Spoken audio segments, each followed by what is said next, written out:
Hello, I'm Bill Martin. Welcome to this edition of On the Banks. On the Banks is a fraternity podcast where we meet brothers, hear their stories, and celebrate the shared values of Phi Gamma Delta. According to the National Registry of Exonerations, over the last 30 years or so, over 2,500 people in prison in the United States have been exonerated for the crimes that put them there. A pioneer and one of the key figures in this project of justice and fight for justice has been a Fiji brother, Jim McCloskey, Bucknell, class of 1964, who the author John Grisham has dubbed the Exonerator.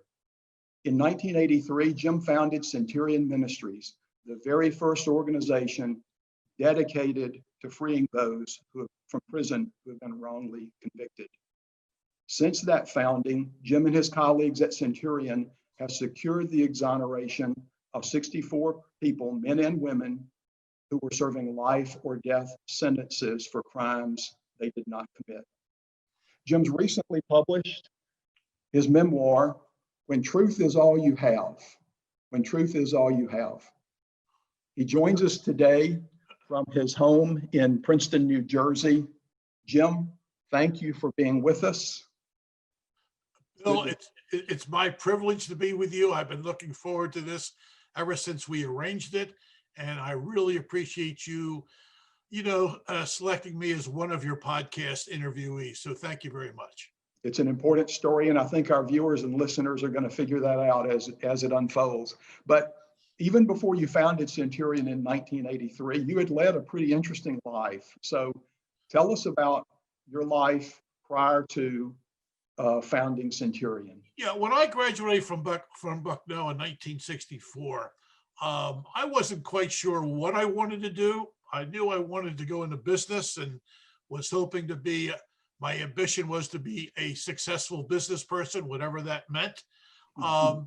But because I wasn't really sure, I did not interview with any of the corporations, of which there were many, who came to Bucknell for recruiting purposes. I decided to go in the United States Navy.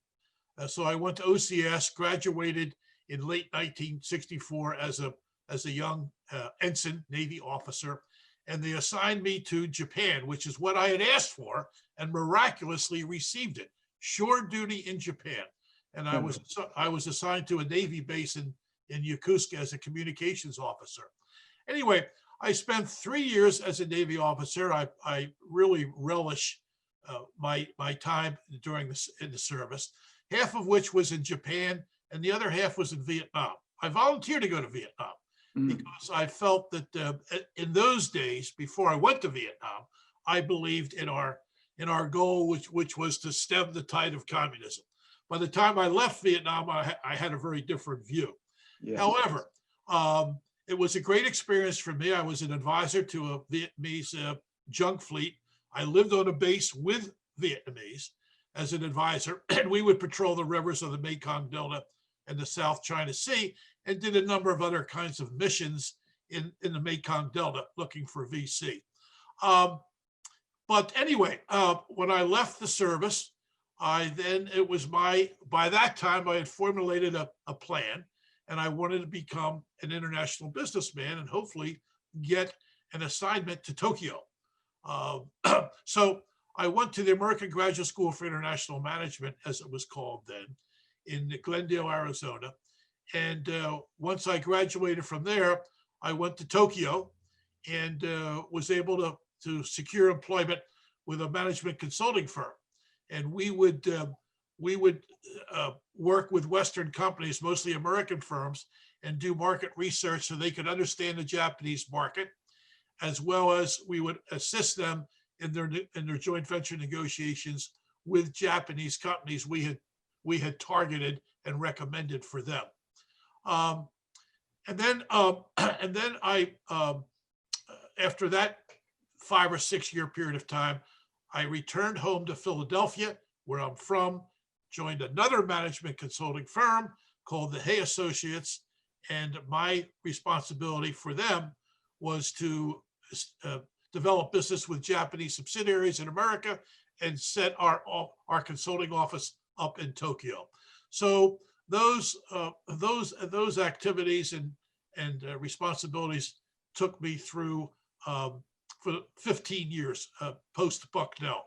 Yes. So that's So where that was the history there. So now it's 1979. Yeah.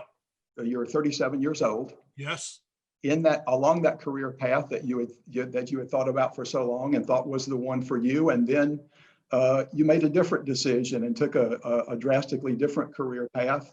That was really the first of several sort of zigs and zags before you ended up in your life's work. So tell us about 1979 and that decision, what was going on for you and the decisions that you made. Yeah, thank you, Bill. I would say from throughout the 70s, while everything seemingly was going well for me at Hay Associates, I had a great job. I reported directly to a senior partner for my work. Nevertheless, at the same time, two things were happening within me. One was over time, 77, 78, 79, I started to lose my passion for the business world. I just felt that I was living a selfish, superficial, self-serving life that I just didn't feel right about myself. I was looking for a more meaning, in my view, not that businesses, everybody's different, but I was looking for something that I felt would be more meaningful to me, have a greater purpose in life, and be more authentic, because at that same time, percolating within me, I had returned to church, Presbyterian church, for the first time in my adult life. I was raised in a church as a young boy, and I wanted to recapture that youthful feeling that I had, that youthful spiritual life that I led back in the early days. And the minister at my church, Dick Streeter, was really, he was a great influence on my life, because I saw where it was a large Presbyterian mainline church in Paoli, Pennsylvania. He was really touching the lives, the hearts and souls of a lot of people, both within the church and in the community.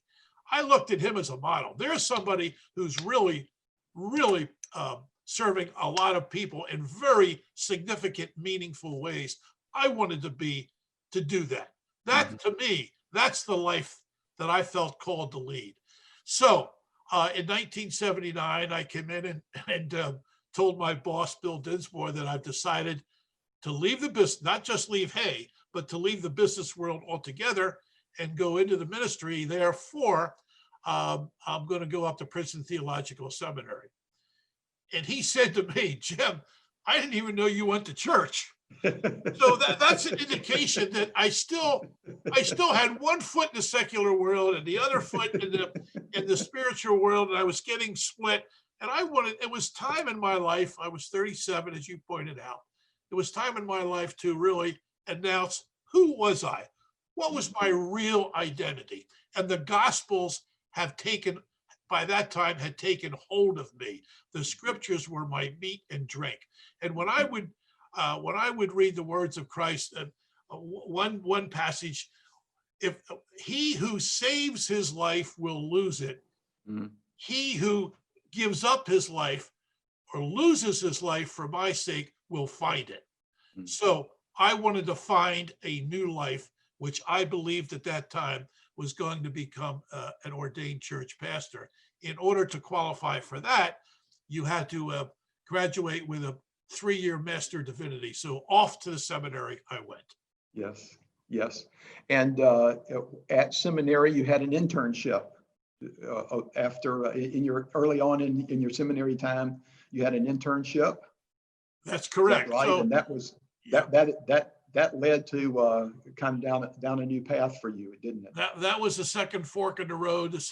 So as a seminarian, earning a Master of Divinity, we had to do field education work. So I volunteered. I said, there's a program set up from a seminary graduate who was the chaplain at Trenton State Prison, Joe Ravenel, Reverend Joe Ravenel. for seminarians to be student chaplains at Trenton State Prison, which involved getting assigned several cell blocks and just going on the cell block and going cell to cell and being their friend, not evangelizer, just being their friend. That was my student chaplaincy work in the fall of 1980, which is my second year at the seminary. While in the course of doing that, I met one of the 40 men who was on the 2 cell blocks that I was assigned. And by the way, this was a maximum security unit. They were in their cells 24/7 with maybe a half hour or so break to go into the yard. One of them was a Puerto Rican man, former heroin addict out of Newark, New Jersey, named Jorge de los Santos, nicknamed Chiefy, who was in his 6th year of a life sentence for a Newark murder. And by the way, we were warned, and rightfully so, by both the chaplain and the prison administration. Don't get involved, whatever you do, don't get involved in their personal or legal affairs. That's none of your business. You are simply to be a friend of theirs and be somebody who they could look forward to speaking to twice a week. So it didn't take long before I violated that rule. Long story short, Bill, over time, months, September, October, November, all he would talk about, and he was the only one of the 40, all he would talk about was his innocence. I didn't do this, Jim. I'm innocent. I had not. He said, not only that, not only am I innocent, but the Essex County Prosecutor's Office out of Newark, New Jersey, they framed me. They got two street drug addicts to incriminate me, to falsely incriminate me.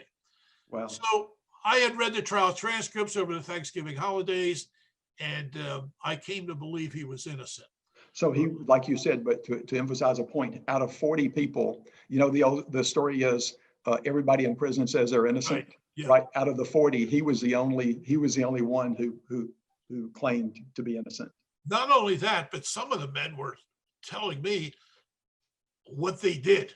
Yes. And some of the crimes were pretty horrific, and here they are, for whatever reasons, confessing what they did to me as part of our natural conversation. And I looked like a Catholic priest because I was dressed in black with a white collar as a student chaplain. Anyway, I read the transcripts, and he had encouraged me to do that. And I came back in December, and he challenged me. He said, you've asked me a million questions over the last several months. I've answered every one honestly. He said, I have a question for you. I said, well, what's that? He said, do you believe I'm innocent? I said, yes, I believe you're innocent. Then he said, well, what are you going to do about it? I said, what do you mean, what am I going to do about it? Chiefy, I'm a former businessman. I'm a seminarian studying church history and theology. I have had no experience in the criminal. I've never even been in a courthouse. I know nothing about the law, investigation, legal, nothing.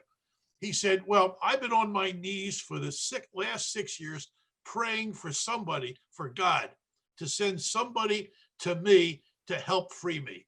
Mm-hmm. You might not know it. You might not believe it, but you're that man. If you believe I'm innocent, how can you go back to your nice, safe little seminary and just pray for me? That's not going to get me out. Wow. That declaration and challenge shook me to the core. Sure. So I went back to the seminary and, thought about it, read scripture, prayed. And then I decided, he's right. I should do something. So I decided to take a year off from school and work full time to try and move the ball forward to free him. This was in the calendar year 1981. So that was the beginning of my work to free Mr. De Los Santos. And how long did that take?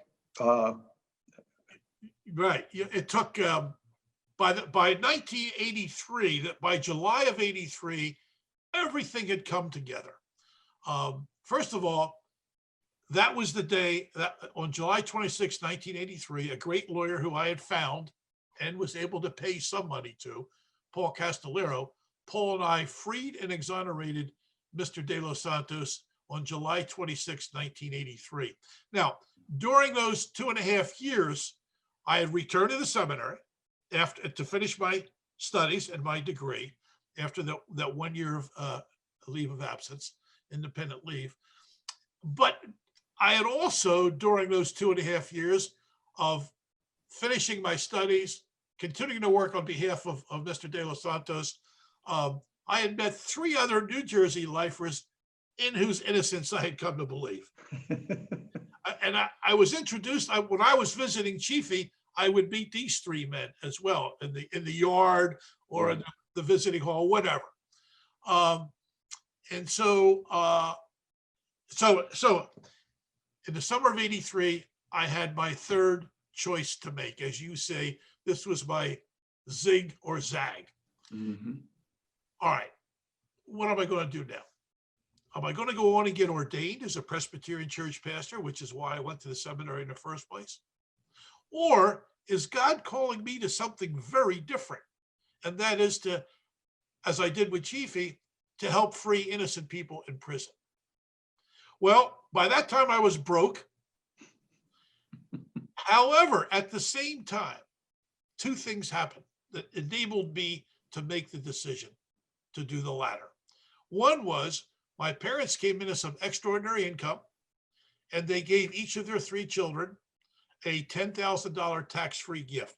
I looked at that as manna from heaven, literally, and as another sign by God. This is what. Here's the money to get you started. Secondly, now I'm not a new age kind of a guy, but when I was struggling with this decision whether to go there or to there, I had a dream. The dream was that I was in Vietnam with somebody. We're standing on a riverbank, and this boat clogged with homeless people clinging to the sides of the boat. That boat sank, and everybody went down, seemingly drowned. They were going out of sight, under the water. And all of a sudden, a helicopter comes in, and the SEALs drop into the water. The American SEALs go down into the water, into the river, and bring them up and save them. Mm. Again, I thought, whoa, man, that's pretty powerful. Am I to go into the prisons and hopefully save however many it's possible for me to accomplish that? So I decided to set up a nonprofit organization. I called it Centurion Ministries, named after the centurion at the foot of the cross, who looked up at the crucified Christ and said, certainly this man was innocent. Wow. And that was and I felt God had really led me to Chiefy's cell as the first indication of what I was to do with my life. Wow, my goodness. So notwithstanding the $10,000 gift from your parents, you're starting a nonprofit organization, doing something nobody else is doing. Right. There's not a public awareness about it. You didn't have a mailing list of potential donors. It didn't have there was no natural support network, financial support network for work like this. That's right. You've got travel expenses to go and see clients and lawyers and witnesses and show up in court, and you've got your basic necessities. So the $10,000 ran out at some point. So that didn't go very far. How did you make it financially? What happened was, when I took that leave of absence back in 1980, I couldn't stay in a dormitory. You can't stay in a seminary when you're doing something outside the seminary. And I found in Princeton, right in the heart of Princeton, Mrs. Yateman, an octogenarian, delightful woman, asked me to be a boarder in her house rent-free in exchange for doing errands for her in town. So as it turned out, the office of Centurion for the first 7 years, from really 1980 until 1987, was my bedroom in Mrs. Yateman's house at 72 Library Place. So that was rent-free, right? Yes, right. And then, the Presbyterian Church gave me a grant I got a grant of $5,000 from them. My home church, Paoli Presbyterian, they helped me out. One time in 1985, by December of 85, 3 years into the formation of Centurion, I was broken. I was down to $500. And out of nowhere, a number of my high school buddies, unbeknownst to me, made a collection and sent me up $1,200. Wow. In addition to that, mom and dad gave me a generous Christmas gift, which kept me going. But anyway, slowly but surely, I started to develop a network of benefactors. But it all really started to occur. One of the three men, by the way, I was able to free, along with Paul and some others, Paul the attorney, I was able to free those three men who I started to work for. So you're over time. Okay. So your very first three clients, first three clients, you ultimately got them all free. Got them out. I freed Renee Santana in February of '86. He was the first of the three to be freed. And then in November of that same year, November of 1986, this was a seminal moment in the development of Centurion. Paul and I freed Nate Walker. Now, Nate had been convicted of a sexual assault and kidnapping and received a life plus 50-year consecutive sentence. He was buried in prison for the rest of his life for an Elizabeth, New Jersey, Union County, New Jersey crime. And anyway, we were able to exonerate Nate when we convinced the prosecutor's office in Union County, give them full credit for this. Can you find the vaginal swab that was taken from the victim? Because it was determined that it did have semen, but this is pre-DNA now. Mm-hmm. Sure. You could, we like to get the semen on that swab tested for the blood type of the donor, the owner of that bodily fluid. And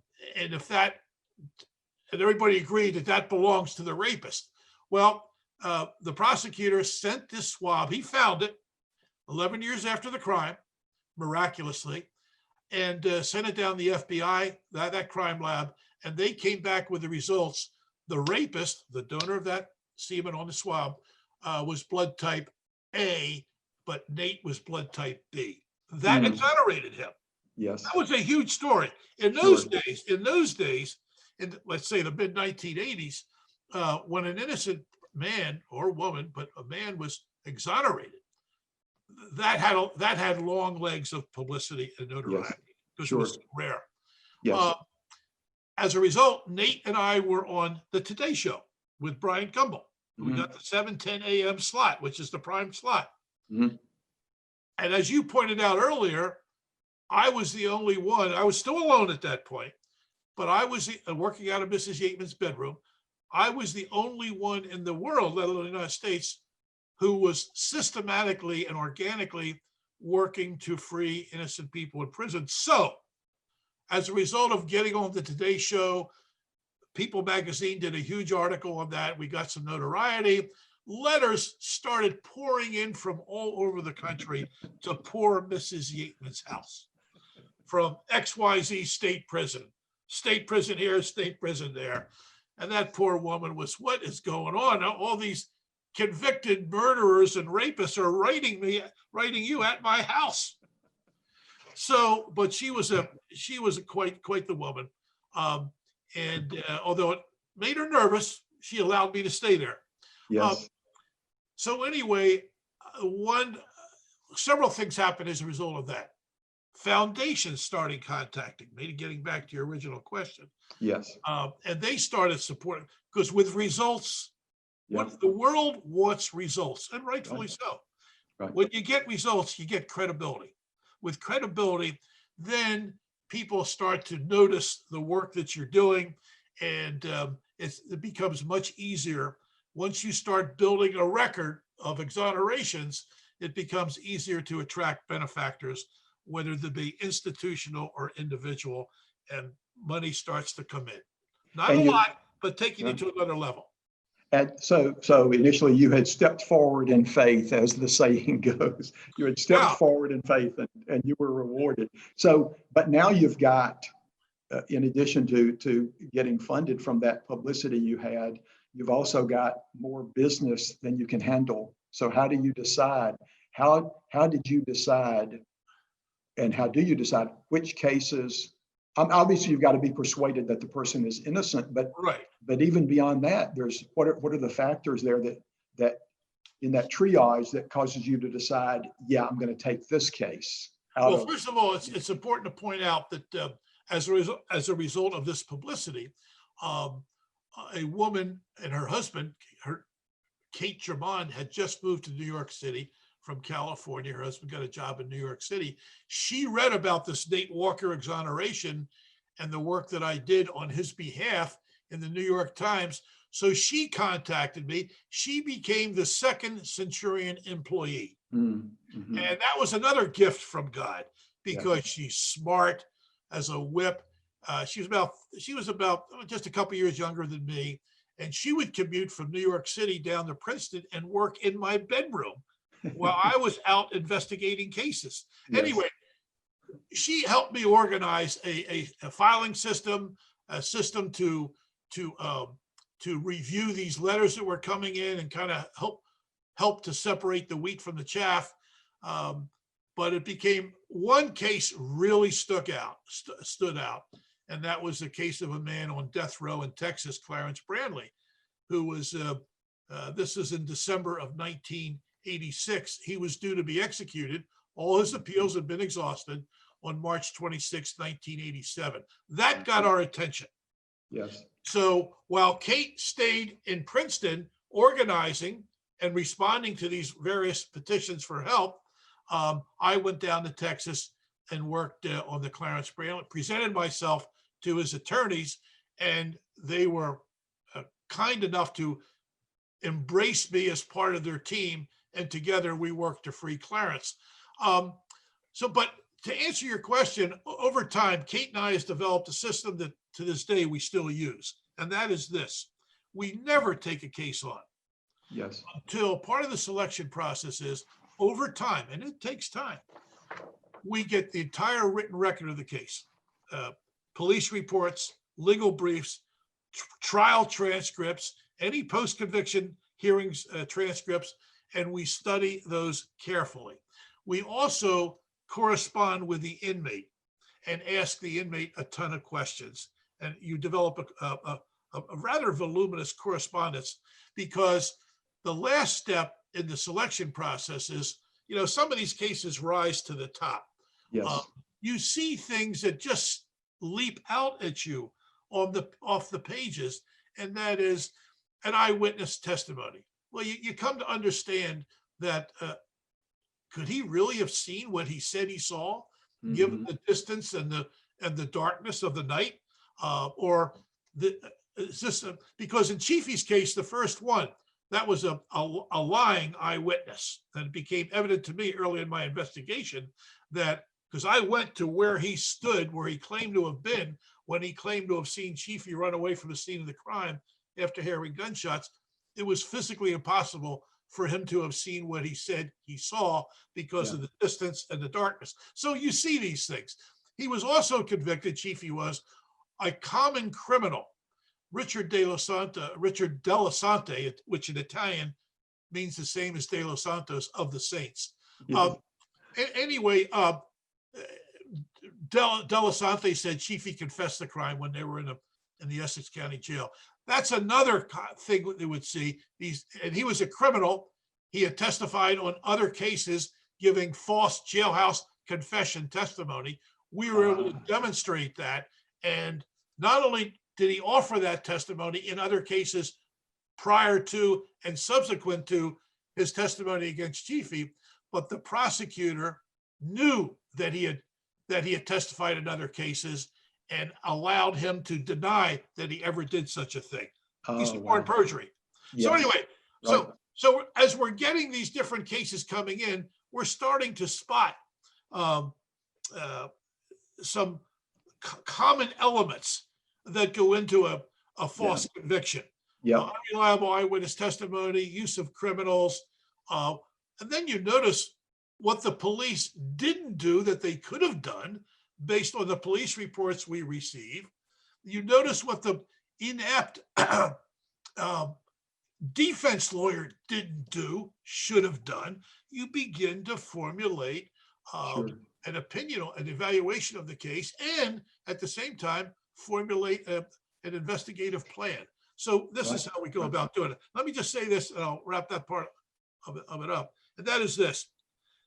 Of the 64 people we have freed, on the average, from the day we get a letter from them claiming to be innocent until the day we have completed our vetting process, that takes anywhere from 3 to 5 years. Because we're doing it for so many other cases with a relatively skeletal staff and volunteer cadre. And the last step in the selection process is to go into the prison and interview the person at length. That's the first person-to-person encounter between us and the prospective client. Wow. And that interview goes for hours. We're interested not only in their actual innocence, Bill, but what kind of life did they lead before they were actually falsely convicted and accused, and what kind of life have they been living in prison? What are they doing with themselves, being buried in prison for crimes of others? Because by the time we come along, as our work starts to mature and develop across the country, they've been in prison. By the time we begin work on their case and commit to them and select them as a client, they've been in prison for 15, 20 years. Once we begin our work on their behalf, investigating, getting the right attorneys, forming a defense team of forensic experts as well. Once we begin our work, if we're going to be successful, and we're not always successful, it takes another 5 to 10 years on the average to free them. Wow. Yeah, I read somewhere, Jim, that of the 64 exonerees that Centurion has assisted, they had served a collective over 1,300 years. Yeah, yes. The 64 people have served 1,350 years for the crimes of others collectively. On the average, that comes to 20 something. 23 yet. But Sure. we have freed people, by the way, Bill, who have been in prison for 44 years, 39 years, 33 years. But on the average, they've been down for a good quarter of a century.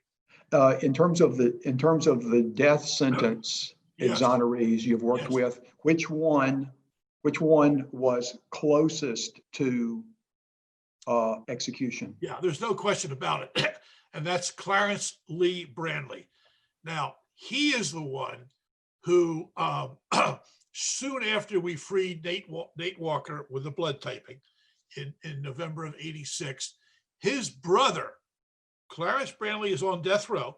He's going to be executed on March 26, 1987. His brother, Ozell, saw me and Nate Walker on the Today Show from Houston, Texas. Mm-hmm. Okay? There was nobody else doing this work in the United States. So he finally got through to me. By this time, Kate had joined me. And we were able to, over January, now he's getting executed March 26th, but we had to get the record of the case. I just don't jump into a case willy-nilly. I want to understand the whole situation. So we were able to obtain the transcripts and all the historical record of the case, and come to believe that he was innocent. And so Clarence was the Black head custodian of Conroe High School, which is 50 miles north of Houston. Mm-hmm. In a week before school was to start in August of 1980, there was a volleyball tournament, a girls' volleyball tournament at Conroe High, the host high school. The victim, Cheryl Ferguson, was the manager of one of the visiting volleyball teams. On a Saturday morning, looking for a restroom, she wandered into a distant part of the high school. As it turned out, 3 white janitors who reported to Clarence, the black leader, supervisor, they were waiting for Clarence to come and reassign them to another part of the high school to get the school ready for opening. She wanders up there. As it turned out, I'm telling you, the end result was 2 of those 3 janitors grabbed her impulsively, spontaneously, dragged her into the restroom, sexually assaulted her, strangled her to death, and took her to the auditorium on that same level and hid her under a bunch of plywood boards. Clarence, so these 2 janitors, including the real killer, one of the real killers, testified against Clarence. The testimony was that, yeah, the girl came and she wanted to rest, so we directed her to the restroom innocently. Then Clarence arrives to give us our instructions, and we told him, don't go in the restroom, there's a girl in there, Clarence. He assigned us. We went our way, according to his instructions. Inferentially, Clarence was the last person near where the victim was at that time in the restroom. As it turned out, one of the 3, so in our work, when I joined the defense team in late February with a month to go, I suggested to them, to the defense team, let's try. When I read the transcripts of these 3 janitors, I knew that one was one of the killers, and I think I knew who the second one was. But the third one, John Henry Sessom, was a janitor, and he started to back off in post-conviction hearings about his trial testimony. I thought there was an opening there. Maybe John is leaving the reservation of the district attorney's reservation here. So as it turned out, long story short, there were a lot of ups and downs. I visited with John, just, knocked on his door, presented myself, and as it turned out, I caught John at the right moment because he was having this is 9 years later. This is 87. This is 7 years after the crime. He witnessed this crime. He told the following story to me and to 60 Minutes, because I got 60 Minutes into this. And the truth of the matter was that when that girl came up asking for a restroom, the 2 janitors dragged her up there and did what they did to her. Meanwhile, John, the 3rd janitor, got scared and went downstairs to get away from what was going on at his level, hearing her screaming for help. And then he testified against Clarence and went along with a story that was concocted by the Texas Ranger who arranged for the 3 to testify in concert with each other. Yes. Okay. John felt so bad for what he had done. He allowed a poor innocent 16-year-old girl to go to her death without interceding. He also helped put an innocent man on death row who was going to get executed by the time he finally fully came forward 9 days later. So on St. Patty's Day, 1987, finally, John agreed to tell the story. He did. We got a stay of execution 6 days before the execution. 60 Minutes came in, did their broadcast. I had to convince John, it's one thing to give a videotape, which he did, statement, in the privacy of his own home, which we used to great effect, of course, to get the stay of execution. But it's another thing to go on national TV. 60 Minutes, which was at its height at that time. Everybody watched 60 Minutes then. And admit that he allowed 2 innocent people to go to their death. Wow. Now he was redeeming himself. He was coming forward to make everything right. And he felt so guilty for what he had not done and what he had done. With his recantation of his trial testimony and his eyewitness account of what happened, naming the killers, we were able to free Clarence Brandley. Wow. So one of the challenges, I mean, I think you must have just pointed out one of the challenges in your work is persuading someone who has committed perjury now to tell the truth. You got it, Bill. Wow. You got it. You Yes. hit the nail right on the head. That Yes. is one of our challenges, and we've done it. And I say we because as we build up Centurion, we brought in some staff people. Kate German, she also went out eventually over time, and she wanted to investigate cases, which she did. And we have a staff investigator, Alan Naiman, and another staff investigator. Anyway, over time, Centurion has convinced 40 different people to come forward in many different cases and recant their trial testimony. And that has really, now that's not easy. I've done it on countless times. And what we do is,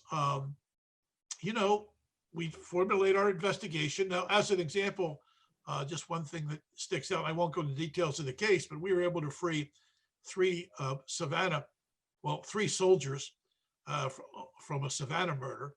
And they were convicted based on the testimony of one man, an eyewitness. Okay. He says, yeah, I saw Mr. Jones and Mr. Lucci kill these two, stick their guns out of a car in a drive-by shooting and shoot the pedestrian dead.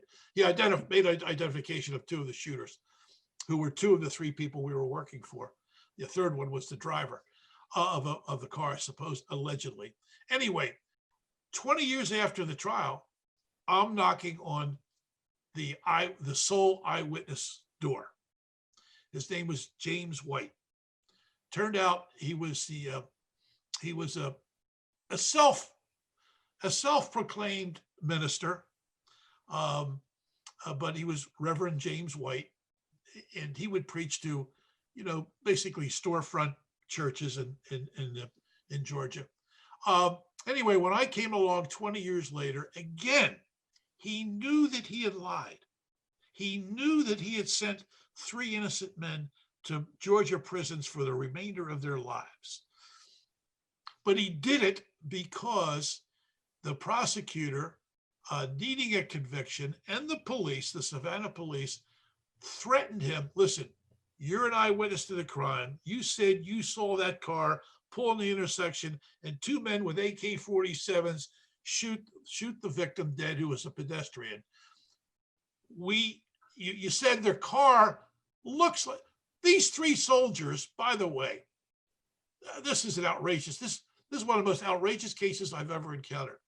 3 soldiers in civilian clothes from Fort Stewart, which is 50 miles west of Savannah. One of the 3 was getting married the next day. The 3 of them go to Savannah the night before to celebrate the last night out for one of the 3 who was getting married the next day. They got lost in Savannah. They'd never been there before. They see a police officer in uniform. They stop the car and ask her, they're looking for a particular club. Where's Club Asia? She gives them directions. Off they go to Club Asia. At that very moment, she was escorting into the police headquarters building across the street Mr. James White, who was the only eyewitness to the crime. Oh. He says to her as they drive off, hey, that looks like the car the killers were in. And with that, they arrest those 3 men. It took a month of coercion and constant pressure for him, even though he told the police, I can't make an identification. I couldn't see their faces. I was looking at the gunfire. I was scared out of my mind. Then they convinced him, listen, it's not enough for you just to say the car looks like the killers. You have to give an ID. They threatened to take him, his 8 kids away from him and his wife. He acceded and he agreed. And when I come by 20 years later, he was he was having nightmares about what he had done, but he didn't know what to do, where to go, and he was scared to do that anyhow. So long story short, as I did in that case, as I did in many other cases, you just present yourself to them, you find them, you knock on the door, you present yourself to them, and look at me. I mean, who am I going to threaten? I'm just a full-faced, red-faced, Irish-looking guy. Do you still wear your clerical collar? By that time, I did. When I was working on that particular case, I did. Right, right. But anyway. But you're their path to redemption. That's correct. Right, they're older. Absolutely. They've been living with this weight for a long, long time. And not only that, but James, Reverend White, he said to me, I violated one of the 10 commandments and it's bothered me ever since. I gave false witness against my neighbor. Yeah. And so, yes, this was his chance. First of all, the truth doesn't come out, doesn't get regurgitated in one visit. You develop a rapport with these folks, and they begin to trust you. They begin to feel comfortable with you. They know you. You get to know them, and over time they start speaking and telling you the truth. It starts to come out. Yes. And eventually that's what happened with Mr. White, and that's what happens with most of the recanting witnesses who feel terrible for what they did, but they're scared to death to do anything about it without somebody like us helping them along. Show them how to do it. And giving them the courage and the strength. They're not alone anymore. They were alone when they were facing the police who were coercing them to give this kind of testimony. And by the way, in that one case, Mr. White had testified that at trial that he's absolutely positive that his identification of these two men was accurate and true. When I visited the police officer, the detective who was in charge of investigating that particular homicide, he admitted to me that Mr. White was never positive of his ID. So they knew that, but yet they forced him to and allowed him to make a positive identification at trial. Yes. So here's one other challenge that I'll ask you to speak to, and that is the title of your book is When Truth is All You Have. Yeah. Sometimes even having the truth isn't enough. Well, that's correct. No, that's right. You've got a system that wants to leave those cases in the past. Say that again now. Yeah, you're working against a system that once all those cases are settled, we don't want to hear about them again. No, the last thing a prosecutor's office wants to know, or the local police force wants to know, is that their office somehow, by hook or by crook, convicted an innocent person and sent that person away for life. We only accept life or death sentences, by the way. Yes. So there's a deep-seated resistance and a reluctance, and they usually, and I'm talking about which is primarily the prosecutor's office, they're the ones with the power. Mm-hmm.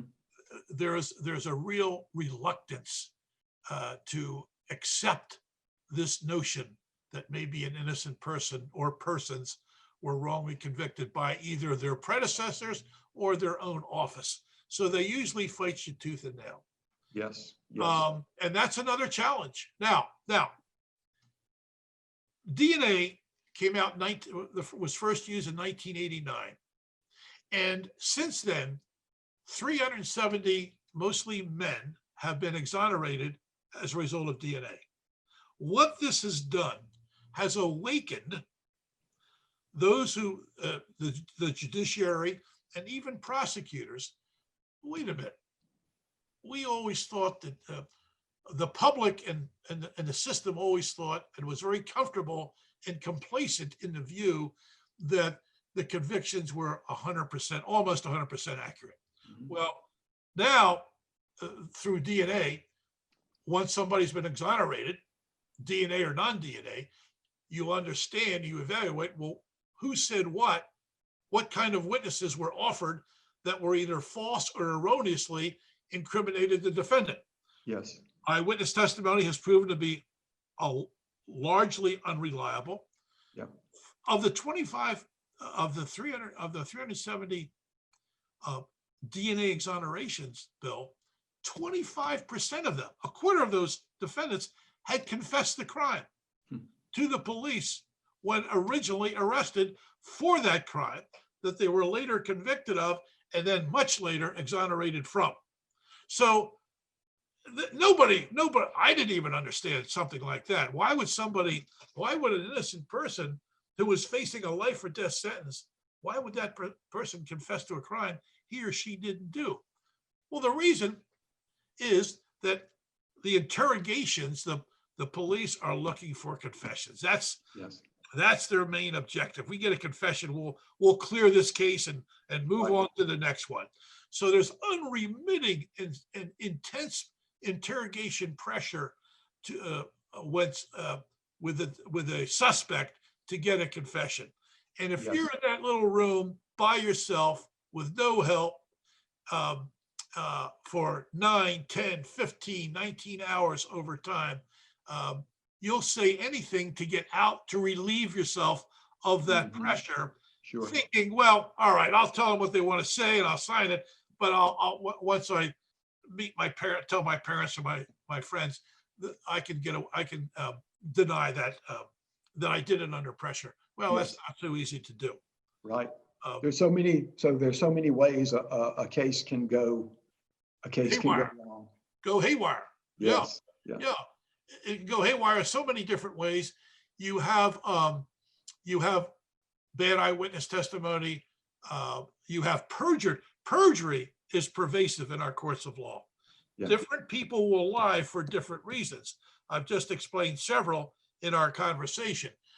We have a case now in Texas where we've just established that the star eyewitness against Ben Spencer in Dallas, Texas, she secretly received $5,000 to $10,000 for her false identification. Mm-hmm. Nobody knew that. Yes. That was 34 years ago. Oh, and we're just now discovering it. Wow. So this listen, just one thing. Yeah. The police, they're under pressure to clear cases. Right. Okay. The prosecutors feel the pressure for their own recognition and for other reasons to convict. So they start taking shortcuts in order to achieve those objectives. And it so often it results in erroneous convictions. And that leads to my next question, and that is, in your book you talk about how your faith led you to this path, to this cause. Yes. But the cause has also many times caused you to question your faith. It's tested your faith. No question about it. I mean, when you witness this corrupt system that we encounter so often across the country, I ask guys, why do you allow these things to happen? Did you really? I literally verbalize to God how he can allow this stuff to happen. Are you interested in what goes on down here in human affairs? Do you in any way intercede or influence what happens? How does this happen time in and time again, unremittingly so? There's no redeeming value for innocent people to be sent away to prison, none whatsoever. At times, and I'm thinking of one example in particular, I'm working on another Texas death row case, and at his third trial, he had second retrial, third trial. It's a long saga. He was reconvicted and sent back to death row. Now, I've been working on that case for 8 years through the 2 retrials, including this third reconvicting one. He's back on death row. I'm sitting at the defense table. I'm not just reading transcripts. I'm there. Yeah. And I've investigated that case. I've talked to everybody and their uncle on both sides of the issue, police, prosecutors, witnesses, etc. I know the facts of this case, and I saw witnesses lying. I knew they were lying. I knew the prosecutor knew they were lying. And a very, very conservative jury in the rural part of Texas. They convicted Curry, Max Cook, and sent him back to death row. I returned from Georgetown, Texas, came back home to Princeton, and I checked myself into a retreat center. Mm. And because I, though at that point in time, I really questioned even the existence of God. Mm. I became so dysfunctional about my faith. I'd lost my faith, so I went back into a Catholic retreat center, and all I did, the priest of that parish allowed me to stay there, and I just had one little room, and I read scripture, and here's what I came up with, and I'm not sure it's really satisfied to this day, but in the Gospel of Matthew and the Beatitudes, Jesus is preaching, and he says that the Father will send rain on the just and the unjust, and the Son S-U-N, on the good and evil. That's it. You know, whatever you do, whatever happens, it's a random kind of thing. And that's, well, what that said to me was, this is the way of the world. Then you gotta deal with it. Yes. And just go on about your work and do your best to accomplish your mission. And that helped me, but not 100%. But nevertheless, my faith has been on an up and down journey throughout all these 40 years of doing this work. But I'm at the point now where I have regained my faith, and I have more of a greater sense of clarity and belief. You know, there's a story in the Gospels where the father of an epileptic boy asked Jesus to heal his son. And the Lord said, well, do you believe that this is possible? And then the father says, Lord, I believe, but help my unbelief. So, you know, it's a combination there. Yes. It's not as clear as it was back in 1980. Yes. But it's still there, and it's still a driving force within me. Sure. So Jim, what's the reward? I mean, I can imagine, but what's the reward? This is 40 years you've been doing this and fighting these obstacles and so forth. So what's the reward? Yeah, well, the reward is redeeming and saving lives. These folks who we work for, they're voiceless, they're forgotten, they're forsaken, they have nobody. If we don't come to their assistance, they will die in prison for crimes they didn't do. And I'm especially gratified when we can bring them home to the mothers of these victims of the system. Stand by their sons and daughters, but they're powerless to do anything. Yes. And so as we're working on behalf of their sons and daughters, we become close with the mothers mostly. Yes. And as I told one mother in Kansas City, Kansas, I said, Rosie McIntyre, Rosie, when I began work on the case, she had 2 nervous breakdowns.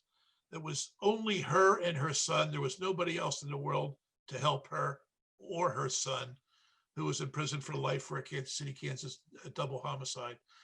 And I said, look, we will gladly take the burden off your shoulders and put it on us. Believe me. Yes. We will take care of things. Yes. Just do your best to live your life.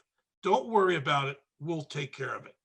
So, and then when we bring her son Lamont, when we brought him home, and it's such a great thing when you see the mothers embrace theirs for the first time in years, when we walk them out of prison. Yeah. Completely redeemed, exonerated, freed, never to go back again, bring them home. That's the best.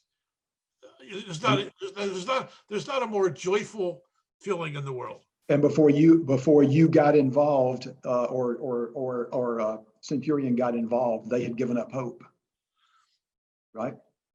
Basically, yes. Yes. They had nowhere to go. They had nowhere to go. Yeah. And they were completely desolate. It was in a desert.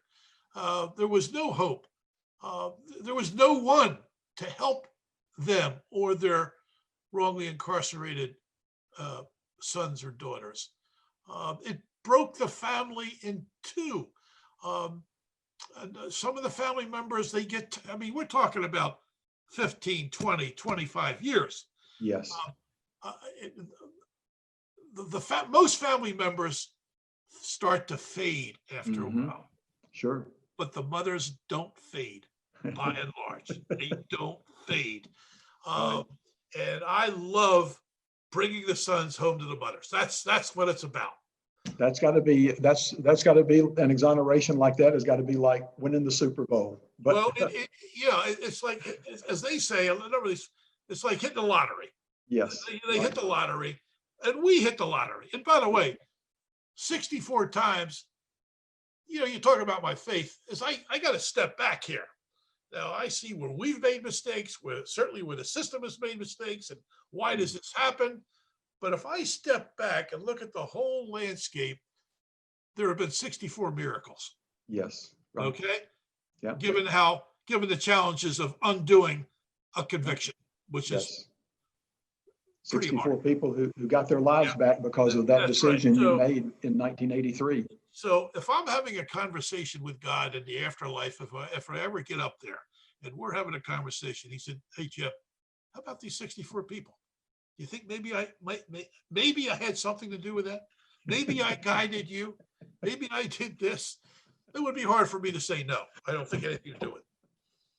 Now, Jim, I read in an article, kind of look at the bigger picture of this issue of miscarriage of justice.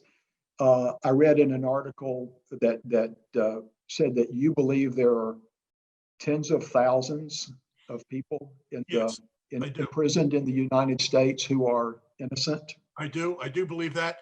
As you pointed out in the introduction, since 1989, the National Registry of Exonerations is a really superb group of law schools that have come together to document exonerations over the last 30 years across the country, and over 2,600 men and women have been exonerated.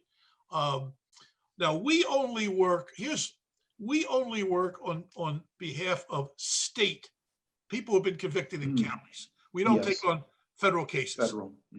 We only work on behalf of people who have been convicted in a county, in a state, somewhere in the United States, of murder and or sexual assault, which has resulted in a life sentence. Okay? Yes. Now, today, or at least 2 years ago, when I was the last statistics that I was able to find, there are 350,000 across the United States inmates in state prisons who were convicted of either homicide, first-degree homicide, or a very, very serious sexual assault. Of those 350,000 still languishing in prison for those crimes. Now, I don't know this. Nobody knows how many or what percent are innocent, have been wrongly convicted under whatever circumstances. I happen to believe, I would not be surprised if 1 out of 10 are innocent. That's a 90% accuracy rate. That's not bad for any system. So if that's accurate or near being so, that means there are 35,000 innocent men and women in prison, convicted in state prison. Serious crimes. Not in county jails, not in federal prisons. Serving life or death sentences. Wow. I mean, one more example. Since the death penalty was instituted in the United States in the mid-70s, 1,500 people have been executed. But on the other hand, 170 death row have been exonerated, Mhm. free and exonerated, 170. Mhm. So when you balance those two statistics, for Yes. every 10 people who have been executed, one has been freed Right. and Yep. exonerated. Sure. That's So, so yes, to me, it's a systematic um, problem, yeah. and it plagues our society. Yes, sir. And there are around 50 or so organizations today of some size or other working on this issue. Yes, they're called innocence projects. Mhm. Yes, there are pro bono legal clinics, Yes. really, working out of law schools or even journalism schools, or Mhm. independently set up as nonprofit like we are. Yes. There's about 55 of them. Some do really great and amazing work. Others are not so strong. Um, but in addition to that, Bill, there are now some 60 district attorney offices Mhm. who have been concerned about this problem, and they've set up what they call conviction integrity units. Yes. These are district attorneys and their staff to reconsider, to evaluate past convictions that have taken place in their office, in their jurisdiction, with the view they might be innocent. Yes. Now, Wow. one of the best ones so far today is Philadelphia. Mhm. Um, when with the election of the current DA in Philadelphia, Mr. Larry Krasner, a progressive prosecutor, he set up a conviction integrity unit, and during the last 2.5 years, that unit, this is a district attorney's office, they have exonerated 14 men Mm. out from under wrongful convictions that took place in their office by their predecessors. Wow. So This is that's the conviction. Now we're working. I still have two cases I'm working on, one in Dallas and one in St. Louis, and in both cases we are working with the conviction integrity unit of those two offices. sure. So that's a good No, positive that's a development. positive. That's a Very positive much. development. Sure. Yeah. Sure. Very good. Well, we're going to turn to Phi Gamma Delta here for a moment before we Okay. close. I know you have contact from time to time with your chapter brothers at Bucknell. So tell me about your connections to Phi Gamma Delta and the Delta chapter at Bucknell. Well, my Phi Game brothers in the Delta chapter of Bucknell are one of the treasures of my life. Wow. I'm a lifelong bachelor, so I've invested myself in my friendships over the years, Sure. whether they be high school, Bucknell, Navy, business, etc., seminary, etc. But I'm very close with some 20 or 25 Phi Gam brothers from my days at Bucknell. Yes. And Sure. once a year, and we've been doing this for years, once a year, 20 or 25 of us go back to Bucknell. We play golf one day in May. And now we didn't do it this past May because of the virus, but we hope we'll be able to continue this reunion this coming May, but we will see. But anyway, and we play golf one day, and the night before and the night of, we go downtown Lewisburg to the Town Tavern, rent a separate bar and restaurant, and lie to each other by telling stories. and it just gets, each year goes by, the stories are basically the same, but you might not notice it. They do change. Understood. And But you know the what? point is, these are really good friends that I've been able, and we're close with each other. These how many years? 54, 55, 60 years later. Sure. Yeah. Sure. Yeah. Yeah, there's a fraternity brother who says that guys give each other a little bit latitude to stretch the truth, right? It's reciprocal. In our case, it's a lot. It's reciprocal. Yeah, oh yeah, big time. Well, Jim, it's been great to have you as a part of On the Banks, and been especially a privilege for me to be a part of telling your story and letting other Fiji brothers know about you. We talk about courageous leaders building courageous leaders in the fraternity. And I can't imagine a better example of a courageous leader than you and the way you've lived your life. So, well, I don't feel courageous. What I do feel is a deep sense of gratitude that I stumbled and was led into this work, because without this work, Bill, which has given me a sense of purpose and mission in life, which I need, I'd still be wandering in the wilderness. I really would. I'd be lost. But I'm not lost. I'm found through this work. And again, you know, the Phi Gamma Delta fraternity is I'm deeply rooted in the friendships from the fraternity, which I really appreciate. And I really appreciate the time that you've allowed me to perhaps talk a little bit longer and answer your questions than I should have. But I enjoyed our conversation very much. Thank you for allowing me to do that. You're welcome. And for our listeners and viewers, if you want to find out more about Centurion Ministries, you can go to their website at centurionministries.org. I highly recommend Jim's book, his memoir, When Truth Is All You Have. It's not only. Let me just point something out about that book. It was published this past July of 2020 by Doubleday. Yes. And John Grisham has written the foreword to the book as well. Yes.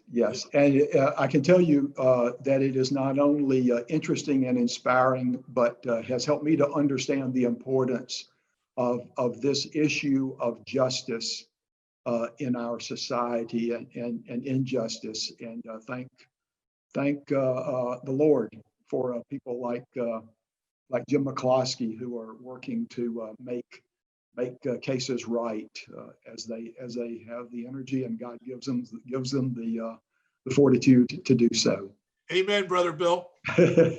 So I'd like to thank you, those of you who have joined us for this particular edition of On the Banks. There are many interesting stories in Fiji land. We'll continue to tell them, to share brothers' stories with you and celebrate the values of our fraternity. So until next time, I'm mighty proud to be a Fiji. Hear, hear.